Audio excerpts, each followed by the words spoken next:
আবু মুসা আশআরী রাদিয়াল্লাহু তাআলা আনহু বলেন, রাসূল সাল্লাল্লাহু আলাইহি সাল্লাম বলেছেন, আইয়ুমা রাজুলিন লাহু ওয়ালিদা, কারো যদি একটা কাজের মেয়ে থাকে, কাজের মেয়ে, ফাআদাবাহা ফাসানাত তাদিবাহা, তাকে যদি শিষ্টাচার শিখিয়ে দেয়, সুন্দর শিষ্টাচার শিখিয়ে দেয়, আল্লামাহা ফাসানাত তালিমাহা, তাকে যদি বিদ্যা শিখিয়ে দেয়, সুন্দর বিদ্যা শিখিয়ে দেয়, ফালাহু আজরান, তার জন্য ডবল নেকি রয়েছে। কাজের মেয়েকে বিদ্যা শিখাতে হবে, কাজের মেয়েকে শিষ্টাচার শিখাতে হবে। শিষ্টাচার কি জিনিস? নখ বড় কেন? শিষ্টাচার গ্রহণ করো, কেটে ফেলো। কপালে টিপ কেন? শিষ্টাচার গ্রহণ করো, টিপ তুলে ফেলো। শোনো, যেই ওই পায়ে যেগুলো বাজে সেগুলো কি? নূপুর। এই বাজনা নূপুর কেন? এটা শয়তানের বাজনা, খুলে ফেলো। এইভাবে চুল বেনি করে উপরে ধামাওয়ালিদের মতো করে রেখেছো কেন? এই শিষ্টাচার বন্ধ করো। শিষ্টাচার কি জিনিস? শিষ্টাচার কি জিনিস? আম্মু বাড়ি থেকে বের হলে আমাকে সালাম দিয়ে বের হও, শিষ্টাচার। আম্মু বাড়িতে ঢোকার সময় সালাম দিয়ে ঢোকো, শিষ্টাচার। আম্মু পড়তে বসলে নাসফালা কে ক্লাস রব্বে জিদিন ইলমা বলে পড়তে বসো, শিষ্টাচার। আম্মু ডান পায়ের জুতা আগে পরো, বাম পায়ের জুতা পরে পরো, শিষ্টাচার।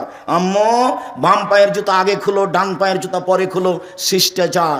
আম্মু টয়লেটে ঢোকার সময় দোয়া পড়ো, বের হওয়ার সময় দোয়া পড়ো, শিষ্টাচার। আম্মু মসজিদে ঢুকলে ডান পা আগে দাও, বাম পা পরে দাও, শিষ্টাচার। আম্মু মসজিদ থেকে বের হলে বাম পা আগে দাও, ডান পা পরে দাও, শিষ্টাচার। শিষ্টাচার দিয়ে, ইসলামী শিষ্টাচার দিয়ে দিন রাত পূর্ণ হয়ে আছে। আম্মু ডান হাতে গিলাস ধরো, 3 শ্বাসে পানি পান করো, শিষ্টাচার। ফিলিস্তিনের লোকেরা অরিজিনাল আরবি, মূল আরবি।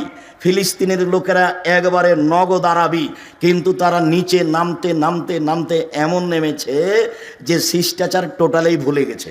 আব্দুর রহিম মিশর আজহারে পড়তো, সেই সুবাদে গাজা ফিলিস্তিনের লোকেরা যারা মিশরে এসেছিল, ওদের আমরা বাছাই করে কয়েকশো লোককে কয়েকবার সহযোগিতা করেছি।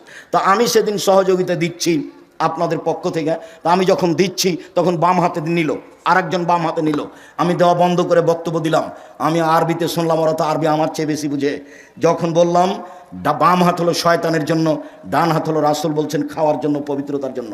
আয়েশা রাদিয়াল্লাহু আনহা বলছেন রাসূলের ডান হাত খানটা পবিত্র কাজের জন্য, খাওয়ার জন্য, আর বাম হাত খানটা খালা এই পেশাব পায়খানার জন্য, অমিন কাদারা, আর যে খারাপের ময়লার জন্য। ওরা একবারে গুলগুলা হয়ে বুঝলো আরবি, ওরা তো আরবিতেই জন্ম। এবার বললাম নেন, তখন বাম হাত বাড়িয়ে গেল। কেন বলেন তো? আদাত, অভ্যাস। বক্তব্য বুঝলো ঠিকই, কিন্তু যেটা চলমান অভ্যাস সেটা পরিবর্তন সহজে করতে পারলো না। বাম হাতে নিচ্ছে, বাম হাতে নিচ্ছে, বাম হাতে খাচ্ছে, বাম হাতে চা ধরছে। শয়তান খায় বাম হাতে, পেশাবের কাজ বাম হাতে, পায়খানার কাজ বাম হাতে, ছুঁচে বাম হাতে। মানুষ কি করে? ছুঁচে বাম হাতে, পায়খানা লাড়ে বাম হাতে। আচ্ছা, আপনি বাম হাতে চা খাচ্ছেন, আপনার একটু মানবতা নাই? আপনি শিক্ষিত মানুষ, কে বললো? আমি বলিনি ভাইজান, আমি কোনোদিন বলিনি। আপনাকে আমি গরু ছাগলের মতো মনে করি। শিষ্টাচার কি জিনিস? শিষ্টাচার কি জিনিস? বাড়ি যাওয়ার সময় একটা বই নিয়ে যাবো, আদর্শ পরিবার। আদর্শ পরিবারের শুরু থেকে শেষ পর্যন্ত সবই শিষ্টাচার, সবই শিষ্টাচার। ছেলেরা হাতে মেহেদি লাগাতে পাবে না, ছেলেরা মেহেদি লাগাবে মাথার চুলে ও দাড়িতে, যেটা সাদা হয়ে গেছে। মহিলারা হাতে মেহেদি দিবে, হাতে তো মেহেদি দিবেই, পায়েও দিতে হবে, হাতে ও পায়ে দুইটাতে দিবে। তো আমাদের চাঁপাইনবাবগঞ্জে তার কথা ছড়িয়ে আছে, আল্লাহর নবী দাড়িতে মেহেদি দিয়েছিলেন, সেই জন্য পায়ে দেওয়া যাবে না। কথা যে মিথ্যে, ঠিক আছে, আল্লাহ নবী দাড়িতে মেহেদি দিয়েছিলেন, কথা তো ঠিক। তো আল্লাহ নবী দাড়িতে তো আতরও দিয়েছিলেন। তা আল্লাহ নবী বললেন, হায়জলা ঋতুওয়ালা মহিলারা যখন ঋতু থেকে পবিত্র গোসল করবে, তখন লজ্জা স্থানে আতর ব্যবহার করবে। তা আল্লাহ নবী দাড়িতে যে আতর লাগিয়েছেন, এবার সবাই মনে হয় কথা ধরতে পারেননি। আবার বলবো নাকি? বলবো। আল্লাহর নবী দাড়িতে মেহেদি লাগিয়েছেন, ভালো কথা। আমরা বুঝলাম যে সেই জন্য মেহেদি মহিলারা পায়ে লাগাবে না। দাড়ির একটা না, মেহেদির একটা সম্মান হয়ে গেছে।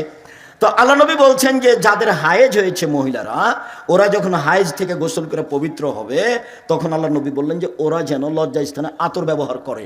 তো আতর যে আল্লাহ নবী দাড়িতে লাগিয়েছেন, এইবার তার মানে হলো এই লজ্জা স্থানে না লাগানো জিনিস, দাড়িতে লাগানো জিনিস লজ্জা স্থানে চলে, সেটা যদি চলে তো পায়ে কেন চলে না? কথা এরকম নয়, কথা হলো এরকম যে দাড়ি পেকে গেলে মেহেদি লাগাতে হবে।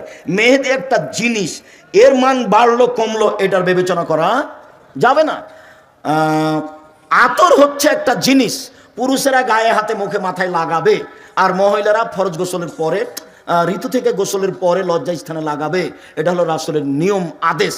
এইটাতে আতরের মান বেড়ে গেল, এই কথা ভুল। এখন একটা ছাগলের বাচ্চা কুকুরের দুধ খেয়ে বড় হয়েছে। তখন মৌলানা সাহেবকে জিজ্ঞাসা করেছে, মৌলানা সাহেব এই ছাগলের গোস্ত খাওয়া যাবে কিনা?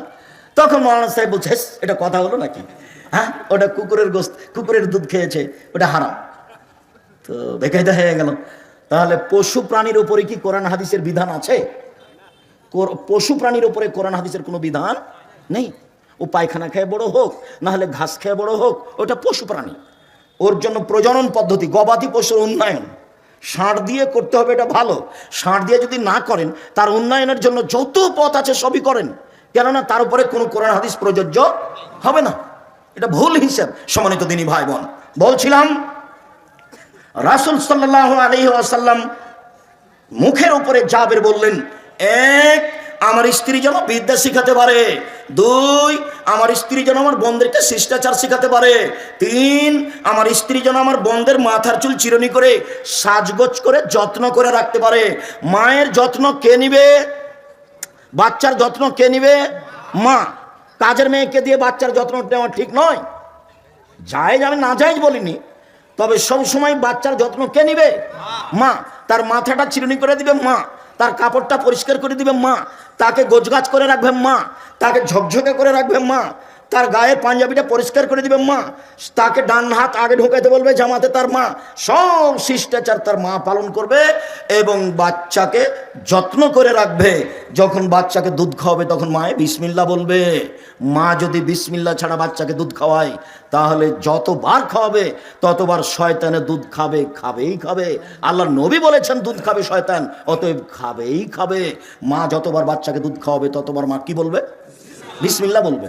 মা যখন রাতে দরজাটা বন্ধ করবে তখন বিসমিল্লাহ বলবে। মা যখন বাল্বটা অফ করে দিবে তখন বিসমিল্লাহ বলবে। যখন মা জ্বালানটা বন্ধ করবে তখন বিসমিল্লাহ বলবে। মা যখন তরকারির পাতিলে ঢাকবে তখন বিসমিল্লাহ বলবে। মা যখন আটার পাতিলে ঢাকবে তখন বিসমিল্লাহ বলবে। আল্লাহ নবী বলেন, সব কিছু ঢেকে রাখো, খোলা রাখো না। রাতে কতগুলি বালা মুসিবত চলে। খোলা জিনিস যে খাবে তার রোগ ব্যাধি হয়ে যাবে। হাটে বাজারে এভাবে খোলা জিলাপি খাবেন না।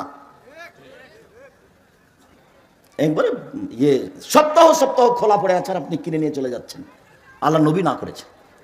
সূর্য ডুবার পরে বাচ্চাকে বাহিরে নিয়ে যাওয়া যাবে না, নইলে বাচ্চাকে জিনে ধরবে, শয়তান ধরবে। ছাদের উপরে নিয়ে যাবেন না, আগুনে নিয়ে যাবেন না। রাত যখন এসা কাছাকাছি হয়ে গেছে তখন নিয়ে যান। সব বুখারী মুসলিম এক টানা হাদিস এগুলো। আপনি ইউটিউবে দেখেন আব্দুর রাজ্জাক বিন ইউসুফ খাও পান করার নিয়ম, খাও পান করার নিয়ম আব্দুর রাজ্জাক বিন ইউসুফ বিস্তারিত দেওয়া আছে, আপনি দেখুন। সম্মানিত দিনী ভাই বোন, চার, অতাকুম আলাইহিন্না, আমার স্ত্রী যেন আমার বাচ্চাদেরকে পাহারা দিতে পারে। উপস্থিত বৈঠকের মুসলিম বোন, এই মেয়ে কথা বলছো কেন? কথা বলছো কেন? চারটা সিরিয়াল করো তো দেখি। তুমি মা, তুমি আদর্শ মা, তুমি বুদ্ধিমতী মা, তুমি মা, আপনি মা, আপনি বুদ্ধিমতী মা, আপনি হস্তিনী নন, আপনি ভালো মা। এক, বাচ্চাকে বিদ্যা শিখাতে হবে। দুই, বাচ্চাকে শিষ্টাচার শিখাতে হবে। তিন, বাচ্চাকে যত্ন করে রাখতে হবে। চার, বাচ্চাকে পাহারা দিতে হবে। এবার বলেন আপনি, যে মেয়েটা মাথায় কাপড় না দিয়ে দেয়নি তার মা কি পাহারাদার? তার মা পাহারাদার নয়। আপনার নিজের জিম্মেদারি আর একজনের উপরে চাপিয়ে দিয়ে সফল হওয়া যাবে না। এইবার আপনার সাথে আর একটু থাকে উপস্থিত বৈঠকের মুসলিম বোন, এই ছেলে তোমার আমি কাছে আসছি, তুমি নিরাশা হবে না। কি বলেন তো আব্দুর রাজ্জাক সাহেব, আমার কাছে কি? আল্লাহ নবী বলছেন, মালালা জারিয়াতাইনে, কেউ যদি দুইটা মেয়ের লালন পালন করে, দুইটা, হাত্তা তাবলগা, বড় হওয়া পর্যন্ত, বিবাহ হওয়া পর্যন্ত, ফাহুয়া আনা ফিল জান্নাতে হাকাজা, তাহলে সেই বাপ আর আমি জান্নাতে এভাবে থাকবো। দুইটাকে জমা করে দিলেন, আঙ্গুল দুইটা জমা করে দিলেন, দুইটা মেয়ে। এবার বলছেন, আনাওয়া কাফিরুল ইয়াতীম, কেউ যদি এতিমের লালন পালন করে, সে আর আমি জান্নাতে এইভাবে থাকবো। ওয়াসারা বিসাবাব আলস্তা, তর্জনীর মধ্যমা ইশারা করলেন, অফার রাখাবে না হুসায়ান, একটু ফাঁকা রাখলেন। বুঝতে না পারলে আমি আবার বলছি, এতিম লালন পালন করলেও নবীর সাথে থাকা যাবে, তবে মধ্যে কি আছে? একটু ফাঁকা আছে। আর কেউ যদি দুইটা বেটির লালন পালন করে, বিবাহ শাদী দিয়ে দেয়, তাহলে এই বাপ রাসূলের সাথে কিভাবে থাকবে? একসাথে। হাদিস সহিহ। আর একটা বলি, আল্লাহ নবী বলছেন, মানা আলা সালাসা বানাতিন, কেউ যদি 3টে মেয়ের লালন পালন করে, ওয়া আদ্দাবাহুন্না শিষ্টাচার শিখিয়ে দেয়, ওয়া আল্লামাহুন্না বিদ্যা শিখিয়ে দেয়, ওয়া জাওয়াজাহুন্না বিবাহ শাদী দিয়ে দেয়, আহসানা ইলাইহিন্না তার সাথে সদাচরণ করে,